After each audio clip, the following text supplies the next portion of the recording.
আল্লাহ রাব্বুল আলামিন জিবরিলকে ডাক দিয়ে বলে, জিবরিল এদিকে এসো। আল্লাহ মিকাইলকে ডাক দিয়ে বলে, মিকাইল এদিকে এসো। এ জাঙ্গালিয়ার মানুষ আল্লাহ কিন্তু জিবরিলকে আদরের জন্য ডাকবে না, আল্লাহ কিন্তু আপ্যায়নের জন্য ডাকবে না, আল্লাহ মিকাইলকে আদরের জন্য ডাকবে না। এ মেলান্দ থানার মানুষ বাবা, দিলের কান দিয়ে শুনো। আল্লাহ যখন জিবরাইল এবং মিকাইলকে ডাক দিবে, আল্লাহর আরশটা শূন্যের মধ্যে দুলতে থাকবে, আরশ মালিকের কাছে কম্পন শুরু করে দিবে, আরশ মালিকের কাছে অ্যাপ্লিকেশন শুরু করে দিবে। এক পর্যায়ে আল্লাহ আরশকে ডেকে বলে, আরশ তুমি কি আমার কাছে কোনো অ্যাপ্লিকেশন করবে নাকি? তুমি কি আমার কাছে কোনো দরখাস্ত করবে নাকি? তুমি কি আমার কাছে কোনো রিকোয়েস্ট করবে নাকি? আরশ মালিককে ডেকে বলে, মালিক রে, জীবনে তোমার কাছে কোনো অ্যাপ্লিকেশন করি না, জীবনে তোমার কাছে কোনো দরখাস্ত করি নাই, আজ দুজনের ব্যাপারে তোমার কাছে সুপারিশ করতে চাই। আল্লাহ আরশকে ডেকে বলে, কোন দুজনের ব্যাপারে সুপারিশ করতে চাও? আরশ সরল মনে আল্লাহকে ডেকে বলে, আল্লাহ একজন হলো নবীর বন্ধু, তার মানে নবীজি মক্কায়, জিবরাইল মক্কায়, নবীজি বদরে, জিবরাইল বদরে, নবীজি উহুদে, জিবরাইল উহুদে। আরেকজন হলো রিজিক বন্টনের দায়িত্ব যিনি নিয়োজিত ছিলেন মিকাইল, রিজিক বন্টনের দায়িত্ব যিনি নিয়োজিত ছিলেন মিকাইল। এবার আল্লাহ আরশকে ডেকে বলে, আরশ উসকুতি, আরশ চুপ হয়ে যা, আজ তোমার সুপারিশ আমি গ্রহণ করতে পারলাম না। যেই নবীর জন্য আমি এত সুন্দর দুনিয়া সাজিয়েছিলাম, ওই নবী যেই দিন দুনিয়া থেকে চিরবিদায় হয়ে যা, জঙ্গলার পশু পক্ষীরা পর্যন্ত খাবার দাবার খাওয়া বন্ধ করে দিয়েছিল। আরে সাহাবায়ে কেরামের চোখের পানির কারণে পুরা মদিনার মাটি অশ্রুসিক্ত হয়ে গিয়েছিল। আরে ছোট্ট ছোট্ট মাসুম বাচ্চারা মায়ের বুকের দুধ খাওয়া বন্ধ করে দিয়েছিল। ওরে আরো সেই দিন তো তোমার কোনো ভূমিকা ছিল না, আমি আজ তোমার সুপারিশ গ্রহণ করতে পারবো না। আমি আল্লাহ জিবরাইল এবং মিকাইলের মৃত্যু লিখে দিলাম। বলি সুবহানাল্লাহ। তুমি রহমান, তুমি মেহেরবান, জনম জনম যদি গাহি তোমারি মহিমা গাওয়া শেষ হবে নাহি। ভরেও ভরে না যেন, ভরেও ভরে না যেন সাহারায় প্রাণ, তুমি রহমান, তুমি মেহেরবান। মারহাবা বলেন, আর একটু জোরে বলা যাবে না মারহাবা? এ মেলান্দ থানার মানুষ বাবা, দিলের কান দিয়ে শোনো। এবার আল্লাহ ইসরাফিলকে ডাক দিবে, বলে ইসরাফিল এদিকে এসো। ইসরাফিল শুধু সিংহাটা পজিশন মতো নিয়ে বসে রয়েছে, মালিক অর্ডার করবে, সিংহাই ফুৎকার দিবে। এবার ইসরাফিলকে আমার মালিক বলবে, তোমার রূহটা আমার কাছে নজরানা দিয়ে দাও। সঙ্গে সঙ্গে ইসরাফিলের রূহটা যখন মালিকের কাছে নজরানা দিয়ে দিবে, এবার শুধুমাত্র মালাকুল মউত যখন বাকি থাকবে, এবার আল্লাহ মালাকুল মউতকে ডেকে বলে, মালাকুল মউত আর কে কে বাকি আছে? এবার মালাকুল মউত কান্না বিজড়িত কণ্ঠে আল্লাহকে ডেকে বলে, মালিক রে, উপরে হলা তুমি, নিচে হলাম আমি। আগে যদি জানতাম আমারও মৃত্যুবরণ করা লাগবে, এই ভয়ঙ্কর দায়িত্ব আমি গ্রহণ করতাম না। আল্লাহ, আমি জানি মৃত্যুর কেমন যন্ত্রণা, জীবনে বহু তামাশা দেখিয়েছি। বাপের কুল থেকে সন্তানের রূহটা বের করে নিয়ে এসেছি, মায়ের কুল থেকে মেয়ের রূহটা বের করে নিয়ে এসেছি। এ মেলান্দ থানা জাঙ্গালিয়ার মানুষ, তোমার মালিক, আমার মালিক মালাকুল মউতকে ডেকে বলে, ও মালাকুল মউত, এত অজুহাত দিয়ে লাভ নাই, আজ তোমার রূহটা আমার কাছে নজরানা দিয়ে দাও। কুনতুম খায়রা উম্মাহ, অবশ্যই আমাদের মধ্যে শ্রেষ্ঠত্বর কিছু গুণ দেখেছেন। প্রশ্ন করতে পারেন, হুজুর বয়সের কারণে মনে হয় আল্লাহ আমাদেরকে শ্রেষ্ঠ ঘোষণা করেছেন। যদি বয়সের কারণে আল্লাহ শ্রেষ্ঠ ঘোষণা করতেন, আমরা হতাম না। উদাহরণস্বরূপ বনি ইসরাইলের এক মহিলার ছোট্ট একটি সন্তান মারা গিয়েছে। মহিলা বিলাপ করে করে কান্নাকাটি করছে। অপর মহিলা জিজ্ঞাসা করে, কি হয়েছে তোমার, এমন করে ক্রন্দন করো কেন? মহিলা বলে, কি আর হয়েছে, আমার ছোট্ট একটি সন্তান মারা গিয়েছে। অপর মহিলা বলে, তোমার সন্তানের বয়স কত ছিল? মহিলা বলে, সন্তানের বয়স আর কত ছিল, মাত্র 350 বছর। সুবহানাল্লাহ। তাহলে যদি বয়সের কারণে আল্লাহ শ্রেষ্ঠ ঘোষণা করতেন, আমরা হতাম না তারা হতো? সবাই কথা বলতে হবে, আমরা হতাম না তারা হতো? বলা যেতে পারে যে হুজুর আমলের কারণে মনে হয় আল্লাহ আমাদেরকে শ্রেষ্ঠ ঘোষণা করেছেন, কারণ আমরা সমাজে দেখি যেই মানুষটার আমল যত ভালো তার দামও তত। যদি আমলের কারণে আল্লাহ শ্রেষ্ঠ ঘোষণা করতেন, আমরা হতাম না, বনি ইসরাইলের লোকেরাই হয়ে যেত। আমরা জানি বনি ইসরাইলের একজন লোক ছিল যিনি 83 বছর 4 মাস আল্লাহর ইবাদতে কাটিয়েছিল, যাকে কেন্দ্র করে আল্লাহ তাআলা আমাদের মর্যাদাকে বৃদ্ধি করার জন্য সূরাতুল কদর নামক একটি সূরা নাজিল করে দিয়েছে। আল্লাহু আকবার বলেন। তাহলে যদি আমলের কারণে আল্লাহ শ্রেষ্ঠ ঘোষণা করতেন, আমরা হতাম না তারাই হতো? বলা যেতে পারে যে হুজুর শক্তির কারণে মনে হয় আল্লাহ আমাদেরকে শ্রেষ্ঠ ঘোষণা করেছেন, কারণ আজ থেকে 5 মাস আগেও আমরা একটা জিনিস দেখেছি, জোর জার। কথা বলেন না কেন? জোর জার। আরে বিচার যিনি পাওয়ার কথা, বিচার তিনি পাই নাই। রাতে রাদারে টেবিলের নিচ দিয়ে বিচারক কি কিছু স্পিড মানি দরিয়ে দিলে বিচার ঘুরে অন্যত্র চলে যাইত, এমন বিচার কি জাঙ্গালিয়াতে ছিল? কথা বলেন ছিল? আরে ছিল মানে অভাব নাই, আপনারা ঠিক বললেও ঠিক, না বললেও ঠিক, ঠিক না বেঠিক? যদি শক্তির কারণে আল্লাহ শ্রেষ্ঠ ঘোষণা করতেন, আমরা হতাম না আদ জাতি, সামুদ জাতি, এত ক্ষমতাধর জাতি ছিল যারা লম্বাই 120 হাত ছিল। সুবহানাল্লাহ। ছোটখাটো পাহাড় প্রস্তাব করার ডিলা কুলুকের নেই ব্যবহার করত। তাহলে জানার দরকার, বোঝার দরকার। আল্লাহ যে বললেন কুনতুম খায়রা উম্মাহ, এই আয়াতের ব্যাখ্যায় মুহাদ্দিসিনে কেরাম বলে শ্রেষ্ঠত্বর গুণ হলো 3টা। কয়টা? সবাই বলেন কয়টা? জোরসে বলেন কয়টা? ভাইরা আমার, বন্ধুরা আমার, মেলান্দহ থানার মানুষ দিলের কান দিয়ে শুনেন, মুহাদ্দিসিনে কেরাম বলেন শ্রেষ্ঠত্বর গুণ হলো 3টা। 1 নাম্বার, তুমি আমি যে রব পেয়েছি, তুমি আমি যে মালিক পেয়েছি, মালিক হলো শ্রেষ্ঠ। আর শ্রেষ্ঠ রবের শ্রেষ্ঠ বান্দা হওয়ার কারণে আল্লাহ তাআলা তোমাকেও আমাকেও শ্রেষ্ঠ বলে আখ্যায়িত করেছেন। বলি সুবহানাল্লাহ। তুমি রহমান, তুমি মেহেরবান, জনম জনম যদি গাহি তোমারি মহিমা গাওয়া শেষ হবে নাহি। ভরেও ভরে না যেন, ভরেও ভরে না যেন সাহারায় প্রাণ, তুমি রহমান, তুমি মেহেরবান। মারহাবা বলেন, আর একটু জোরে বলেন না মারহাবা।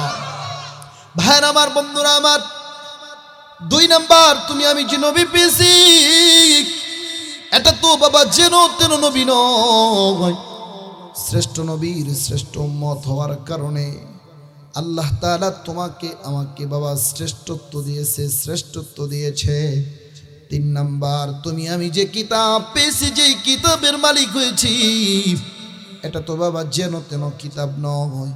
আর এই 3 গুণের কারণে আল্লাহ তাআলা তোমাকেও আমাকেও শ্রেষ্ঠ বলে আখ্যায়িত করেছেন। বলি সুবহানাল্লাহ। প্রশ্ন করতে পারেন, হুজুর সবাই তো সবারটাকেই শ্রেষ্ঠ বলে, হিন্দুরা তাদের ভগবানকে শ্রেষ্ঠ বলে, খ্রিস্টানরা তাদের ঈশ্বরকে শ্রেষ্ঠ বলে, মুসলমানরা তাদের আল্লাহকে শ্রেষ্ঠ বলে। দলিল দেন, প্রমাণ দেন, কোনটা শ্রেষ্ঠ? যদি দলিল প্রমাণ আদির মাধ্যমে বোঝাতে পারেন তাহলেই আমরা মেনে নিব।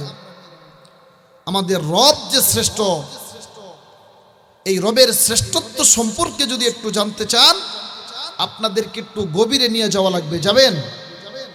সবাই কথা বলেন না, যাবেন? ভাইরা আমার, বন্ধুরা আমার, কিয়ামতের প্রকালে, কিয়ামতের নিকটবর্তী সময় যখন চলে আসবে, আসমানের মালিক আল্লাহ মালাকুল মউতকে ডেকে বলে, মালাকুল মউত, পৃথিবীতে আমার নাম স্মরণ করনেওয়ালা কেউ আছে নাকি? পৃথিবীতে আমার নাম জপনেওয়ালা কেউ আছে নাকি? যদি পৃথিবীতে আমার নাম স্মরণ করনেওয়ালা কেউ থাকে, আসমানের মৃত্যু আমি আল্লাহ লিখে দিব না, জমিনের মৃত্যু আমি আল্লাহ লিখে দিব না, চন্দ্র সূর্যের মৃত্যু আমি আল্লাহ লিখে দিব না। আল্লাহ রাব্বুল আলামিনের অর্ডার অনুযায়ী মালাকুল মউত সারা দুনিয়ায় তল্লাশি করার পর এক পর্যায়ে মালিককে ডেকে বলে, মালিক রে, সারা দুনিয়া তল্লাশি করলাম, পৃথিবীতে তোমার নাম স্মরণ করনেওয়ালা কাউকে পেলাম না, পৃথিবীতে তোমার নাম জপনেওয়ালা কাউকে পেলাম না।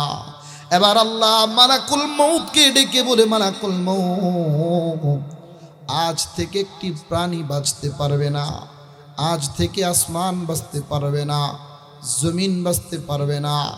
এই মেলান্দ থানার মানুষ যে জমিনে বসে বসে তুমি আমি মাহফিল শ্রবণ করছি বাবা, এমন একটা সময় আসবে জমিন পর্যন্ত মৃত্যুবরণ করবে, যে জমিনের মৃত্যুর কথা মালিকের কোরআন ইঙ্গিত করে বলেন, ইদা জুলজিলাতিল আরদু জিলজালাহা। জোরে বলি আল্লাহু আকবার। হয় নাই? মুমিনের আওয়াজে বলেন না আল্লাহু আকবার। প্রথম জমিন মৃত্যুবরণ করবে, দ্বিতীয় জমিন মৃত্যুবরণ করবে, তৃতীয় জমিন মৃত্যুবরণ করবে, চতুর্থ জমিন মৃত্যুবরণ করবে, পঞ্চম জমিন মৃত্যুবরণ করবে, ষষ্ঠ জমিন মৃত্যুবরণ করবে, এমনকি সপ্তম জমিন পর্যন্ত মৃত্যুবরণ করবে। বলি সুবহানাল্লাহ। জমিন যখন মৃত্যুবরণ করবে, আসমানের মালিক আল্লাহ, জমিনের মালিক আল্লাহ, মালাকুল মউত তথা মৃত্যুর ফেরেশতাকে ডেকে বলে, জমিনের নিচে একটি মাখলুক আছে যার নাম হলো তাহতাস সারা, আমি আল্লাহ তাহতাস সারাকে ছাড় দিব না। এবার তাহতাস সারা যখন মৃত্যুবরণ করবে, আল্লাহ মালাকুল মউতকে ডেকে বলে, মালাকুল মউত উপরে চলে যাও, উপরে একটি মাখলুক আছে যার নাম হলো পাহাড়, আমি আল্লাহ আজ পাহাড়কে ছাড় দিব না। যেই পাহাড়ের মৃত্যুর কথা মালিকের কোরআন ইঙ্গিত করে বলেন, ওয়াতাকুনুল জিবালু কালআইনিল মানফুস। জোরে বলি আল্লাহু আকবার। হয় নাই? ইমানদারের আওয়াজে বলা যাবে না আল্লাহু আকবার। পাহাড় যখন মৃত্যুবরণ করবে, আসমানের মালিক আল্লাহ, জমিনের মালিক আল্লাহ, মালাকুল মউতকে ডেকে বলে, মালাকুল মউত, এবার আসমানের নিচে জমিনের উপর একটি মাখলুক আছে যার নাম হলো নদী, নালা, খাল, বিল। এ মেলান্দ থানার মানুষ, তোমাদের পাশেই কিন্তু ব্রহ্মপুত্র নদী আছে, এমন একটা সময় আসবে নদী নালা পর্যন্ত মৃত্যুবরণ করবে। যেই নদী নালার খাল বিলের মৃত্যুর কথা মালিকের কোরআন ইঙ্গিত করে বলেন, ওয়া ইদাল বিহারু সুজ্জিরাত। এমন একটা সময় আসবে নদী নালা খাল বিল পর্যন্ত মৃত্যুবরণ করবে। আল্লাহ রাব্বুল আলামিন মালাকুল মউতকে ডেকে বলে, মালাকুল মউত উপরে চলে দাও, আসমানের নিচে একটি মাখলুক আছে যার নাম সূর্য, আমি আল্লাহ সূর্যকে ছাড় দিব না। যেই সূর্যের মৃত্যুর কথা মালিকের কোরআন ইঙ্গিত করে বলেন, ইদাশ শামসু কুবিরাত। এমন একটা সময় আসবে সূর্য পর্যন্ত মৃত্যুবরণ করবে। সূর্য যখন মৃত্যুবরণ করবে, আসমানের মালিক আল্লাহ, জমিনের মালিক আল্লাহ, মালাকুল মউতকে ডেকে বলে, মালাকুল মউত, আসমানের নিচে একটি মাখলুক আছে যার নাম হলো চন্দ্র, আমি আল্লাহ আজ চন্দ্রকে ছাড় দিব না। যেই চন্দ্রের মৃত্যুর কথা মালিকের কোরআন ইঙ্গিত করে বলেন, ফাইদা বারিকাল বাসারু ওয়া খাসাফাল কমার। জোরে বলি আল্লাহু আকবার। হয় নাই? জামালপুরের আওয়াজে বলা যাবে না আল্লাহু আকবার। চন্দ্র যখন মৃত্যুবরণ করবে, আসমানের মালিক আল্লাহ, জমিনের মালিক আল্লাহ, মালাকুল মউতকে ডেকে বলে, মালাকুল মউত জমিনের উপর একটি মাখলুক আছে যার নাম হলো, এরকমভাবে আসমানের নিচে একটি মাখলুক আছে যার নাম হলো তারকাপুঞ্জি গ্যালাক্সি গুচ্ছ। আমি আল্লাহ তারকাপুঞ্জিকে ছাড় দিব না। যেই তারকাপুঞ্জির মৃত্যুর কথা মালিকের কোরআন ইঙ্গিত করে বলেন, ওয়া ইদান নুজুমু কাদারাত, এমন একটা সময় আসবে তারাগুলি খসে খসে পড়ে যাবে। আল্লাহ রাব্বুল আলামিন মালাকুল মউতকে ডেকে বলে, মালাকুল মউত, আর কে কে বাকি আছে? এবার মালাকুল মউত বলে, আল্লাহ সাইয়্যিদুল মালাইকা হলো 4 জন। একজনের নাম হলো জিবরাইল, আরেকজনের নাম হলো মিকাইল, আরেকজনের নাম হলো ইসরাফিল, আরেকজনের নাম হলো আমি আজরাইল। এদিক দিয়ে সাইয়্যিদুল মালাইকা হলো 4 জন, আর আরশ বহনকারী হলো 8 জন। এই 12 জন ছাড়া কেউ নাই। এবার আল্লাহ মালাকুল মউতকে ডেকে বলে, মালাকুল মউত, আরশ বহনকারী 8 ফেরেশতার মৃত্যু আমি আল্লাহ একে একে লিখে দিলাম। বলি সুবহানাল্লাহ। আল্লাহ রাব্বুল আলামিন জিবরিলকে ডাক দিয়ে বলে, জিবরিল এদিকে এসো। আল্লাহ মিকাইলকে ডাক দিয়ে বলে, মিকাইল এদিকে এসো। এ জাঙ্গালিয়ার মানুষ আল্লাহ কিন্তু জিবরিলকে আদরের জন্য ডাকবে না, আল্লাহ কিন্তু আপ্যায়নের জন্য ডাকবে না, আল্লাহ মিকাইলকে আদরের জন্য ডাকবে না। এ মেলান্দ থানার মানুষ বাবা, দিলের কান দিয়ে শুনো। আল্লাহ যখন জিবরাইল এবং মিকাইলকে ডাক দিবে, আল্লাহর আরশটা শূন্যের মধ্যে দুলতে থাকবে। আরশ মালিকের কাছে কম্পন শুরু করে দিবে, আরশ মালিকের কাছে অ্যাপ্লিকেশন শুরু করে দিবে। এক পর্যায়ে আল্লাহ আরশকে ডেকে বলে, আরশ তুমি কি আমার কাছে কোনো অ্যাপ্লিকেশন করবে নাকি? তুমি কি আমার কাছে কোনো দরখাস্ত করবে নাকি? তুমি কি আমার কাছে কোনো রিকোয়েস্ট করবে নাকি?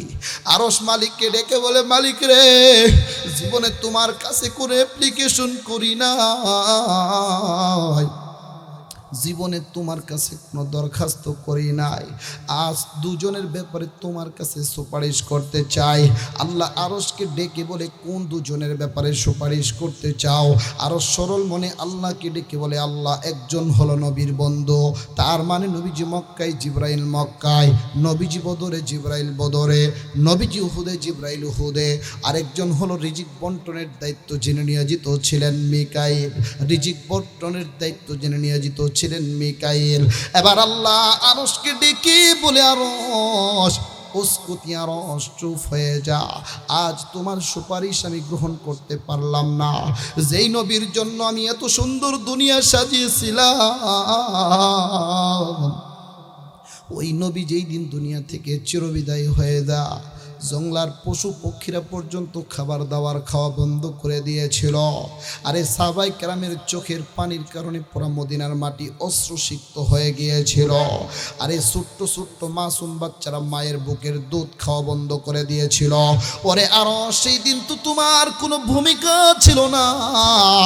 আমি আজ তোমার সুপারিশ গ্রহণ করতে পারবো না। আমি আল্লাহ জিবরাইল এবং মিকাইলের মৃত্যু লিখে দিলাম। বলি সুবহানাল্লাহ। তুমি রহমান, তুমি মেহেরবান, জনম জনম যদি গাহি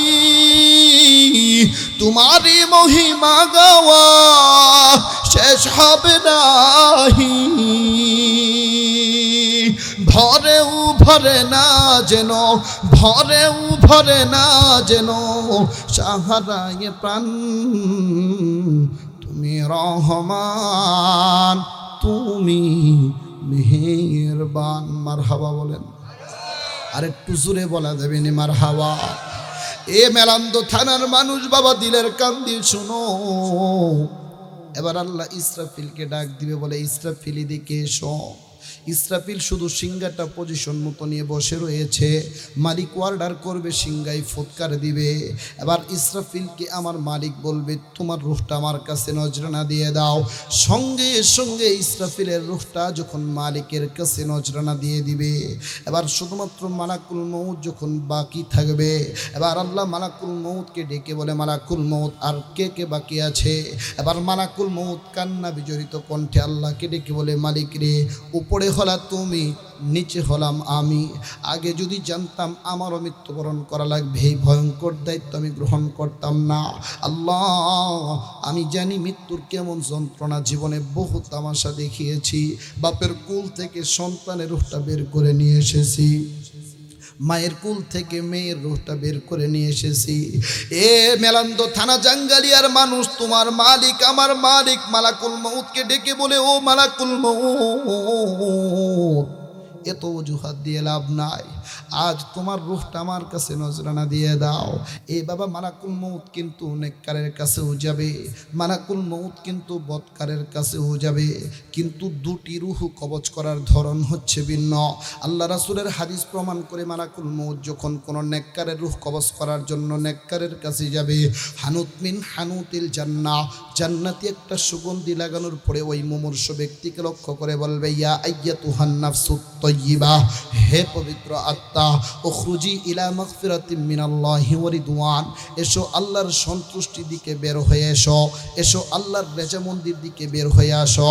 তার মানে মেলান্দ থানার মানুষ, তুমি যদি দৈনন্দিন আমাদের সাথে সম্পৃক্ত থাকো বাবা, আমার রাসূল বলে, মান হাফাযা আলাস সালাতি আকরামাহুল্লাহু তাআলা বিখামসি খিসাল, কোন মানুষ যদি 5 ওয়াক্তর নামাজ ঠিক মতো আদায় করে, আমার মালিক তাকে 5টা পুরস্কার দিবে। 1 নাম্বার, ইয়ারফাউ আনহু দিকাল আইশ, আল্লাহ 1 নাম্বার পুরস্কার তার রিজিকের অভাব অনটন দূর করে দিবে। বলি সুবহানাল্লাহ,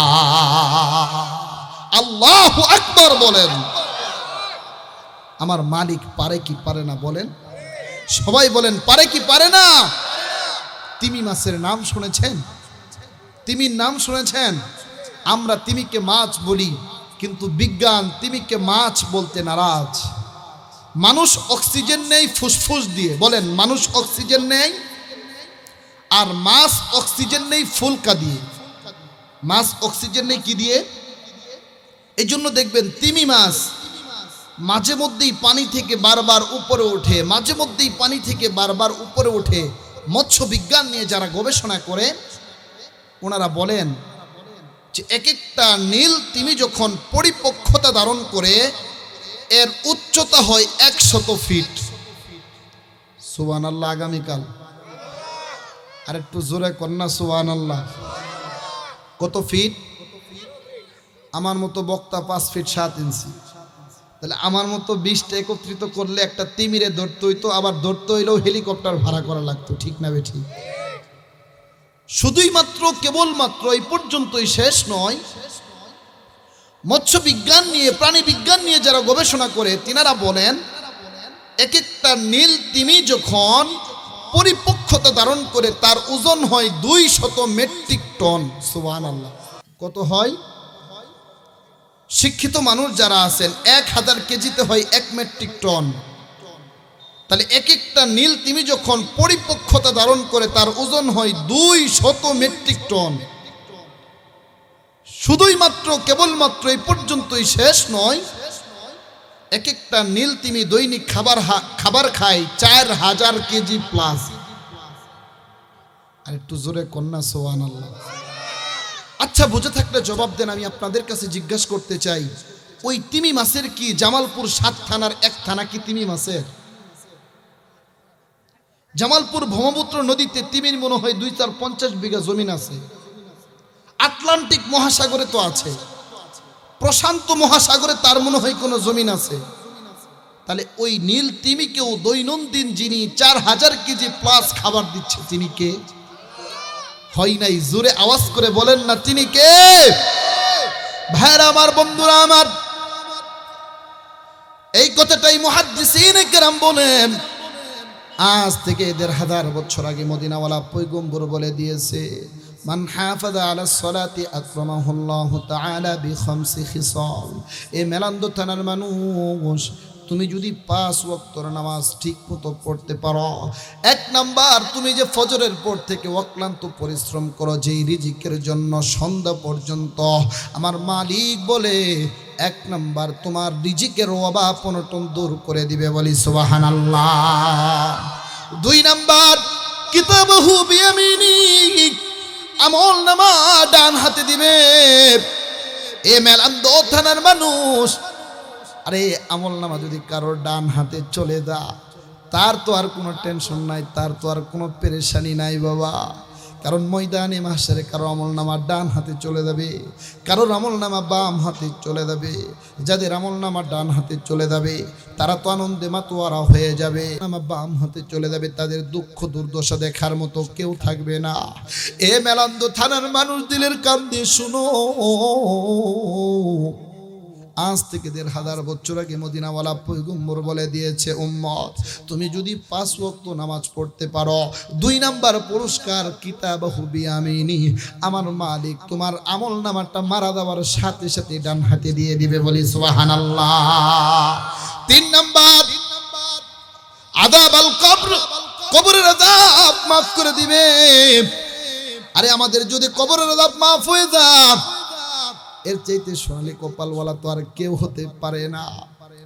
আজ থেকে ১৫০০ বছর আগে বলে দিয়েছে, বাবা তুমি আর আমি যদি ৫ ওয়াক্ত নামাজ পড়তে পারি, আযাব আল কবর, কবর আযাব মাফ করে দিবে। ৪ নাম্বার ওয়ায়ামুরু আলা সিরাতিকাল বার, পুলসিরাতের রাস্তা বিজলি নেই পার করে দিবে।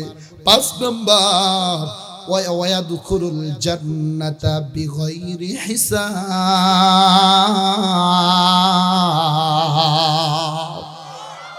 ৫ নাম্বার তুমি আর আমি যদি ৫ ওয়াক্তর নামাজ পড়তে পারি, তুমি আর আমি যদি রীতিমতো ৫ ওয়াক্ত নামাজ পড়তে পারি বাবা, ৫ নাম্বার পুরস্কার আল্লাহ তাআলা বিনা হিসাবে জান্নাতের মালিক বানায় দিবে, বলি সুবহানাল্লাহ। তাহলে আজ থেকে নামাজ পড়ার দরকার আছে না নাই? আর একটু জোরে বলেন, আছে না নাই? ভাইরা আমার, বন্ধুরা আমার, এ মেলান্দ থানার মানুষ, জাঙ্গালি এলাকার মানুষ দিলের কান দিয়ে শোনো বাবা, যেই কথা বলতেছিলাম, এবার মালাকুল মউত যখন কোন নেককারের রূহ কবজ করার জন্য নেককারের কাছে যা, আল্লাহ রাসূলের হাদিস প্রমাণ করে হানুত মিন হানুতিল জান্নাহ, জান্নাতি একটা সুগন্ধি লাগা দবদবে সাদা একটা পোশাক পরিধান করার পরে ওই নেককার মুমূর্ষু ব্যক্তিকে লক্ষ্য করে বলে, ইয়া আইয়াতুহান নাফসুত তাইয়্যিবা, হে পবিত্র আত্মা, উখরুজি ইলা মাগফিরাতিম মিনাল্লাহি ওয়া রিদওয়ান, এসো আল্লাহর সন্তুষ্টির দিকে বের হয়ে এসো, এসো আল্লাহর রেজামন্দির দিকে বের হয়ে এসো, এসো আল্লাহর নৈকট্যর দিকে বের হয়ে আসো। এ মেলান্দ থানার মানুষ, তুমি যদি দুনিয়াতে নামাজের সাথে সম্পৃক্ত থাকো, তুমি যদি তোমার রবের দেওয়া প্রেসক্রিপশন গুলো ঠিক মতো আদায় করো, আল্লাহ রাসূলের হাদিস প্রমাণ করে মালাকুল মউত বলার সাথে সাথে স্মুথলি তোমার রূহটা সঙ্গে সঙ্গে বের হয়ে যাবে, বলি সুবহানাল্লাহ। এ মেলান্দ থানার মানুষ, অপরদিকে তুমি যদি সুদখোর হও, অপরদিকে তুমি যদি বেনামাজি হও, অপরদিকে তুমি যদি মালিকের হুকুম আহকামগুলো না মেনে চলো বাবা, তোমার কাছেও কিন্তু মালাকুল মউত যাবে, কিন্তু হানুত মিন হানুতিল জান্নাহ এরকম ভাবে সুন্দর একটা সুগন্ধি লাগিয়ে কিন্তু তোমার কাছে যাবে না, দবদবে সাদা পোশাকও পরিধান করবে না, বরং আল্লাহ রাসূলের হাদিস প্রমাণ করে আমাবস্যার রজনীর মতো কালো কুচকুচে দুর্গন্ধযুক্ত ময়লাযুক্ত একটা পোশাক পরিধান করার পরে ওই বেনামাজি মুমূর্ষু ব্যক্তিকে লক্ষ্য করে বলবে, ইয়া আইয়াতুহান নাফসুল খাবিসা, হে অপবিত্র আত্মা, উখরুজি ইলা সাখাতিল্লাহি ওয়া গাদাবি, এসো আল্লাহর ক্রোধের দিকে বের হয়ে এসো, এসো আল্লাহর রাগের দিকে বের হয়ে এসো। এ মেলান্দ থানার মানুষ, নেককারের রূহ কিন্তু বলার সাথে সাথে বের হয়ে যাবে,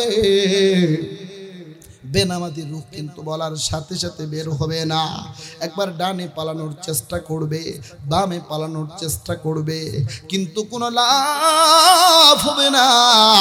মালাকুল মউত আজরাইল যখন একটা ধমক দিবে, আল্লাহ রাসূল ১৫০০ বছর আগে বলে দিয়েছে, একটা জীবন্ত বকরিকে জবেহ না করে তার শরীর থেকে চামড়া টেনে টেনে খুললে যেই পরিমাণ কষ্ট হয়, তার থেকেও বেশি বেনামাজির রূহ কবজ করতে কষ্ট হবে, বলি নাউজুবিল্লাহ। আল্লাহ এমন মৃত্যু থেকে তুমি আমাদের সবাইকে হেফাজত করিও, বলেন আমিন। ভাইরা আমার, বন্ধুরা আমার, যেই কথা বলতেছিলাম, তোমার মালিক আমার মালিক চিৎকার করে করে এবার মালাকুল মউতকে বলে, মালাকুল মউত এত শত অজুহাত আমি বুঝি না। জীবনে বহু তাফালিং তুমি করেছ, তোমার রূহটা আমার কাছে নজরানা দিয়ে দাও, তোমার রূহটা আমার কাছে নজরানা দিয়ে দাও। এবার মালাকুল মউত মালিককে ডেকে বলে, মালিক রে, আগে যদি জানতাম আমারও মৃত্যুবরণ করা লাগবে, আল্লাহ এই ভয়ঙ্কর দায়িত্ব আমি গ্রহণ করতাম না। আল্লাহ আমি জানি মৃত্যুর কেমন যন্ত্রণা, জীবনে বহু তাফালিং করেছি, বাপের কুল থেকে সন্তানের রূহটা বের করে নিয়ে এসেছি, মায়ের কুল থেকে সন্তানের রূহটা বের করে নিয়ে এসেছি। এ জাঙ্গালিয়ার মানুষ, আমি জানি না এমনও হতে পারে আগামীকাল ঘোষণা হবে তোমাদের মাঝে বয়ান করেছে মুফতি সাইফুল ইসলাম জামালিয়ার দুনিয়াতে না ভাই। এই যে আমাদের একজন তোয়ালিবুল ইলম বাবা আজকে মোটরসাইকেল অ্যাক্সিডেন্টে মারা গিয়েছে। বাংলাদেশের একজন প্রসিদ্ধ ওয়ায়েজ আছে যার নাম হলো মুফতি হাসান জামিল। ওনার মাদ্রাসার একজন তোয়ালিবুল ইলম, ছেলেটা হাফেজ ছিল। আজকে দাওরাই হাদিসের পরীক্ষা দেওয়ার পরে, পরীক্ষা শেষ করার পরে দুপুরে খানাও খেয়েছে। খানা খাওয়ানোর পরে মোটরসাইকেলটা নিয়ে মাদ্রাসায় যাওয়ার জন্য রওনা করেছে একটা কিতাব আনার জন্য। কিন্তু ভাগ্যর কি লীলা খেলা, পিছন থেকে আল্লাহ আজরাইলকে টাক একটা উসিলা বানাইয়া ওই টাকটা মোটরসাইকেলকে এমন ভাবে ধাক্কা লাগিয়ে দিয়েছে, ওই ছেলেটা ওই অবস্থায় সঙ্গে সঙ্গে আল্লাহ ইহকালীন ত্যাগ করে পরকালীন জমিনের বাসিন্দা হয়ে গিয়েছে। ছেলেটা মাওলানার পরীক্ষা দিতেছিল, দাওরাই হাদিসের পরীক্ষা দিতেছিল। ওই ছেলে জানে না মালাকুল মউত তাকে এখনই গ্রেফতার করবে। এই জন্য যুবক, তোমার হাতে ধরি পায়ে ধরি যুবক, কে জানে কার মৃত্যু কখন হবে এটা কেউ বলতে পারে না। এমনও হতে পারে এই মাহফিল থেকে বয়ান শোনার পরে তুমি বাসা পর্যন্ত নিরাপদে যেতে পারবে না।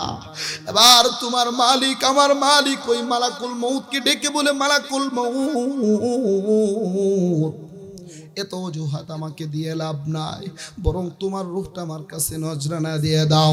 সঙ্গে সঙ্গে মালাকুল মউত তার ডান হস্তটা মুখের ভিতরে প্রবেশ করিয়ে সঙ্গে সঙ্গে তার রূহটা মালিকের কাছে নজরানা দিয়ে দিবে। বলি সুবহানাল্লাহ। এ জামালপুরের মেলান্দ থানার মানুষ, এবার তোমার মালিক, আমার মালিক চিৎকার করে করে বলবে, লিমানিল মুলকুল ইয়াউম, আজকের ক্ষমতার মালিককে, আজকের রাজাদের আজকে। আরে সামান্য 16 বছরের ক্ষমতা পাওয়ার পরে বহু তাফালিং করেছিল। দেশ চলবে 41 সাল পর্যন্ত। আমার মালিক বলে, আমি আল্লাহ ছাড় দেই, ছেড়ে দেই না। আমি আল্লাহ ধরি ধরি ধরি না, ধরলে কিন্তু ছাড়ি না। মাত্র 45 মিনিট সময় দিছি, রান্না করার পরে খানাও খেয়ে যেতে পারো নাই, খানাও খেয়ে যেতে পারো নাই। আমার মালিক বলে, আমি আল্লাহ ছাড় দেই, ছেড়ে দেই না। আমি আল্লাহ নমরুদকে ছাড় দিয়েছি, ছেড়ে দেই নাই। আমি আল্লাহ ফেরাউনকে ছাড় দিয়েছি, ছেড়ে দেই নাই। আমি আল্লাহ বর্তমান যুগের জালেমদেরকেও ছাড় দিয়েছি, ছেড়ে দেই নাই, ছাড় দিয়েছি, ছেড়ে দেই নাই। বিনা অপরাধে উলামায়ে কেরামদের হাতে মোটা মোটা গরুর রশি পড়িয়াছিল। সময়ের পরিবর্তনে বাংলাদেশের তুমি র্যাঙ্কিং নাম্বার 1 নাম্বার ধনী হতে পারো। আমার মালিক ওই দরবেশকেও দাড়িগুলো কামায়া মোটা রশি লাগায়া তাকেও 4 দেওয়ালের ভিতরে দরাইয়া দিয়েছে। বলো ঠিক না বেঠি? এ মেলান্দ থানার মানুষ, আমার মালিক বুঝতে চাই, বান্দা তুমি যতই তাফালিং করো না কেন, আমি আল্লাহ ছাড় দেই, ছেড়ে দেই না। আমি আল্লাহ ধরি ধরি ধরি না। এ মেলান্দর মানুষ, আমাদের এলাকার ছোট্ট একটা নবজাতক বাচ্চা যখন গুড়ি চালায়, নাটাই থেকে যখন সুতা ছেড়ে দেয়, গুড়ি কিন্তু একবার ডানে যা, গুড়ি কিন্তু একবার বামে যা, গুড়ি কিন্তু একবার অনেক খেলাধুলা করে। বাচ্চা কিন্তু বিন্দু পরিমাণও পেরেশানি করে না। বাচ্চা মনে মনে কই, যতই তাফালিং করো না কেন, নাটাই কিন্তু আমার হাতে। দিন শেষে আমি যখন নাটাই ধরে টান দিব, অটোমেটিক আমার কাছে এসে হাজিরা দিবা। ঠিক না বেঠিক? আর একটু জোরে বলেন, ঠিক না বেঠিক? আমার মালিক বলে, যতই তাফালিং করো, যতই নকশা আঁকাও না কেন, নাটাই কিন্তু আমার হাতে, আমি যখন নাটাই ধরে টান দিব এমন ধরা দিব। এই জন্য আল্লাহর এক বান্দা বলে ফেরাউন খোদার সাথে বেয়াদবি করেছে, তাই তো নীল দরিয়ায় ডুবে এসে মরেছে। ঠিক কিনা? খোদার সাথে বেয়াদবি করেছে, তাই তো ল্যাংড়া মশা তাহার নাকে ঢুকেছে। সেই মশা যখন কামড় দেয় জুতার বাড়ির প্রয়োজন হয়, সেই জুতাই আবার বাইরে সবচেয়ে দামি হয়েছে। মুসলমানের দুশ্মনেরা হয়ে যায় সাবধান, আলেম ওলামার দুশ্মনেরা হয়ে যায় সাবধান, নইলে জুতার বাড়ি খাবি হারাবি সম্মান। ঠিক না বে ঠিক? আরেকটু জোরে বলো ঠিক না বে ঠিক?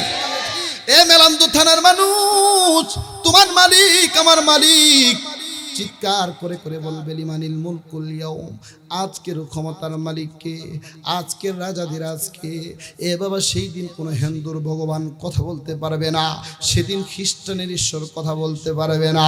সেই দিন শুধুই মাত্র কেবলমাত্র সাত আঙ্গুলটা উঁচা করে বলো না তিনি কে, হয় নাই মুমিনের আওয়াজে বলো না তিনি কে।